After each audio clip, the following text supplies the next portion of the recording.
पाकिस्तान फिर एक्सपोज हो गया है। पाकिस्तान ने अपने 11 एयरबेस को हुए नुकसान को जितना छुपाया, अब उसकी सैटेलाइट तस्वीर रिलीज हो चुकी है।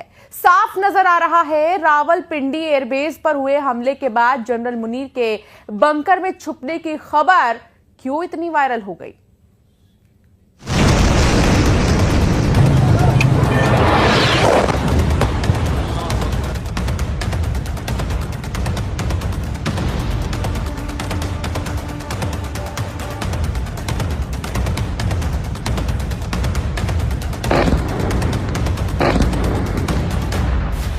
सरगोदा में मुसहफ एयरबेस पहले क्या था और अब अटैक के बाद देखिए।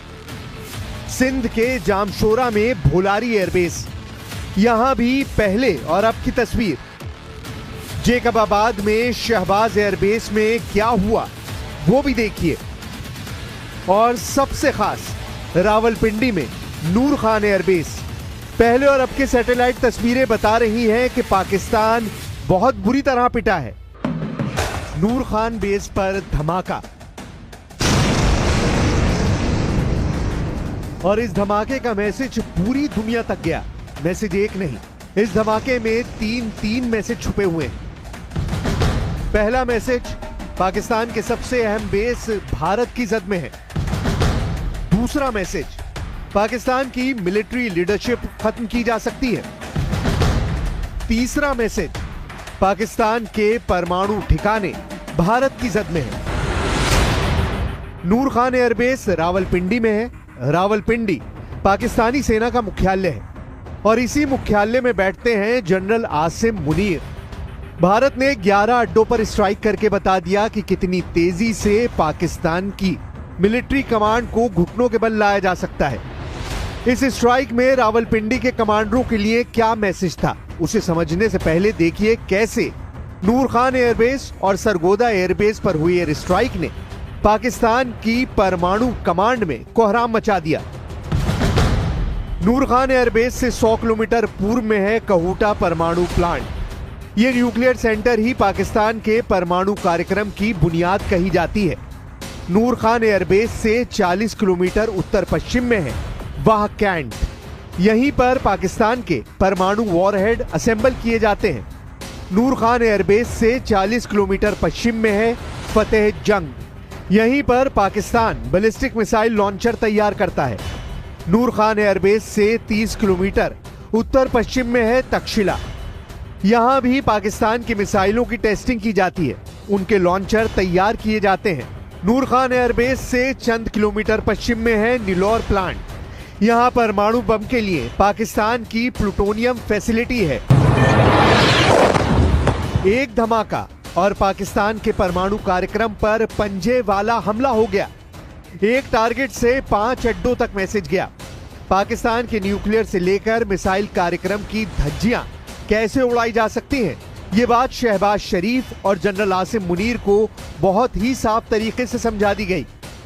आसिम मुनीर को डराने वाली स्ट्राइक एक बार फिर देखिए। इस्लामाबाद से 10 किलोमीटर दूर नूर खान बेस पाकिस्तान की एयर मोबिलिटी कमांड का हेडक्वार्टर भी है। भारत पर आतंकी हमला हुआ तो मुंह तोड़ जवाब दिया जाएगा। हम अपने तरीके से, अपनी शर्तों पर जवाब देकर रहेंगे। हर उस जगह जाकर कठोर कार्रवाई करेंगे जहां से आतंकी जड़ें निकलती हैं। दूसरा, कोई भी न्यूक्लियर ब्लैकमेल भारत नहीं सहेगा।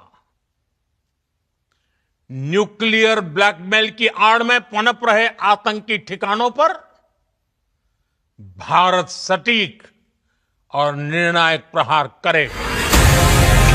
भारत ने पाकिस्तान के नर्व सेंटर पर हमला किया है। इस अटैक ने बताया है कि भारत की रेंज और नजरें कहां तक हैं। इस धमाके के बाद सैटेलाइट इमेज से पता चलता है कि नूर खान एयरबेस पर भारी नुकसान हुआ।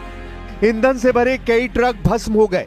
पाकिस्तान मिलिट्री का एक गोदाम भी चपेट में आया और इस धमाके के बाद मलबा रनवे तक पहुंच गया। ऐसे धमाके ने साफ साफ मैसेज दिया कि पाकिस्तान की लीडरशिप किसी भी वक्त खत्म की जा सकती है। जनरल मुनीर के बारे में फौरन खबर वायरल हुई।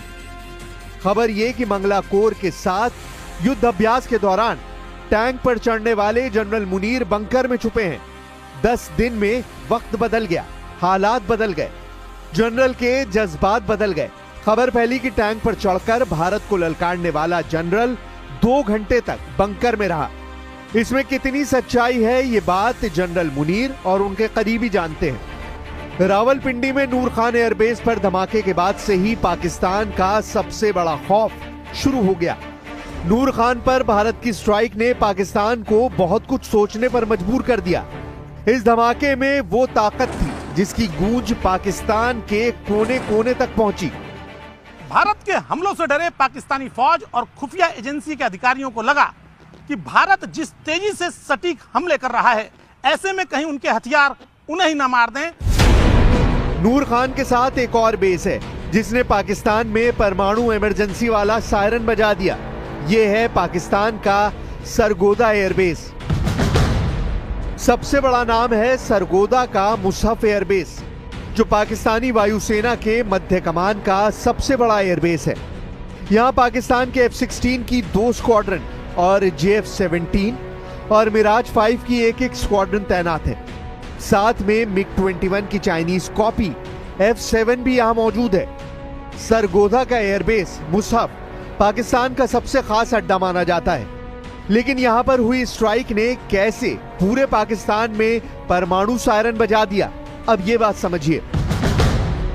सरगोदा के मुसहफ एयरबेस से 15 किलोमीटर दक्षिण में है किराना हिल्स, यानी वो पहाड़ी इलाका जहां पाकिस्तान ने परमाणु बम का गोदाम बनाया हुआ है। सरगोदा के मुसहफ एयरबेस से 50 किलोमीटर पश्चिम में है पाकिस्तान का खुशाब न्यूक्लियर कॉम्प्लेक्स। यहां 5 परमाणु रिएक्टर हैं और इनको बचाने के लिए ही सरगोदा एयरबेस खास माना जाता है। सरगोदा पर स्ट्राइक को लेकर सबसे बड़ा जिक्र किराना हिल्स को लेकर ही हो रहा है और इसने इस्लामाबाद से लेकर व्हाइट हाउस तक पूरी दुनिया को बेचैन कर दिया है। लेकिन भारतीय वायुसेना ने कहा है कि किराना हिल्स पर भारत ने अटैक नहीं किया है। Thank you for telling us that Kirana Hill houses some nuclear installation. We did not know about it. Okay. And we've not hit Kirana Hills, whatever is there. Okay. I did not brief in my briefing yesterday. आप पाकिस्तान में फैले panic को समझ सकते हैं। पाकिस्तान की military और परमाणु सेंटर के करीब अटैक का मतलब साफ है। वो ये कि जनरल आसिम को साफ चेतावनी है कि ऐसे हमलों में उनकी एयरफोर्स और परमाणु सेंटर पूरी तरह मिटाए जा सकते हैं। सरगोदा से रफीकी, रावलपिंडी से सियालकोट और रहीम यार खान से लाहौर तक पाकिस्तान पूरी तरह भारत के अटैक को रोकने में नाकाम साबित हुआ है। पाकिस्तान की इसी नाकामी ने अब आसिम मुनीर की फौज में ऐसे हालात पैदा कर दिए हैं कि जब एक कमांडर दूसरे कमांडर को शक की निगाह से देख रहा है। देखा जाए तो भारत की स्ट्राइक को रोकने में नाकाम रहे पाकिस्तान के सुरक्षा तंत्र में जैसे फूट पड़ गई है। एक खबर ऐसी भी है कि जिसे लेकर जनरल मुनीर ने ISI प्रमुख को फटकार लगाई है। खबर यह है कि नूर खान एयरबेस पर तैनात स्पेशल ब्रांच के DSP सैफुल्ला कोरई का शव उनके घर पर संदिग्ध हालत में मिला। DSP सैफुल्ला के मुंह पर मास्क लगा हुआ था और उनके हाथ में एक राइफल थी जिसकी दाहिनी तरफ कनपट्टी पर बुलेट होल यानी गोली का निशान था। नूर खान एयरबेस पर हुए हमले के बाद ISI ने DSP सैफुल्ला को तलब किया था, क्योंकि DSP सैफुल्ला पर ही एयरबेस की सुरक्षा की जिम्मेदारी थी और अब इल्जाम लग रहा है कि उन पर इतना दबाव डाला गया कि उन्होंने खुदकुशी कर ली। लेकिन मामला मर्डर का भी नजर आता है, जिसे लेकर ISI के अफसर बुरी तरह घिर गए हैं। खुफिया हलकों में चर्चा है कि पाकिस्तानी खुफिया एजेंसी ने DSP सैफुल्ला पर पहले नाकामयाबी का आरोप लगाया। इसके साथ ही उस पर एयरबेस की सूचनाएं इधर से उधर करने का आरोप लगाया गया। अपनी नाकामयाबी को छुपाने के लिए पाकिस्तानी खुफिया एजेंसी ने सैफुल्ला की हत्या कर दी और मामले को आत्महत्या में बदल दिया। जल्द ही पाकिस्तान में कुछ ऐसे और अधिकारी आत्महत्या कर सकते हैं।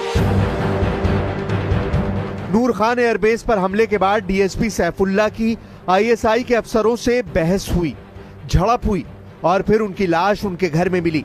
कुल मिलाकर पाकिस्तान में हुई स्ट्राइक ने वहां के एयर डिफेंस से लेकर खुफिया तंत्र और तमाम तरीके की सुरक्षा की पोल खोलकर रख दी है। नूर खान एयरबेस पर धमाके जनरल आसिम मुनीर पर बहुत बड़ा दाग माना जा रहा है, क्योंकि इस हमले का मतलब है कि अगली बार अटैक हुआ तो पाकिस्तान की सेना अपने सबसे बड़े कमांडर को भी नहीं बचा पाएगी। पाकिस्तान में शुरू हो गया है ब्लेम गेम। अपनी जिम्मेदारियों से बचने के लिए पाकिस्तानी सेना और वहां की खुफिया एजेंसियां निचले अधिकारियों पर नाकामयाबियों का सेहरा सजा रही हैं। जवाब देने वाले अधिकारियों को मौत की माला पहनाकर आत्महत्या का नाम दिया जा रहा है। बुरी तरह घिर चुका पाकिस्तान अपने घर में बुरी तरह पिटा है। उसके हवाई अड्डों पर धमाके और आग के बड़े बड़े गोले देखे जा सकते हैं। पाकिस्तान को 7 मई के बाद से लगातार झटके लगे हैं। मुरीदके से लेकर बहावलपुर और लाहौर से लेकर रावलपिंडी तक धमाकों की वीडियो वायरल है। पाकिस्तान को इस बात का एहसास है कि जब जब उसकी तरफ से ऐसी मिसाइल दागी जाएगी, जवाब में उसका कोई ना कोई मिलिट्री अड्डा तबाह कर दिया जाएगा। इसकी गारंटी भारत ने बार बार दी है।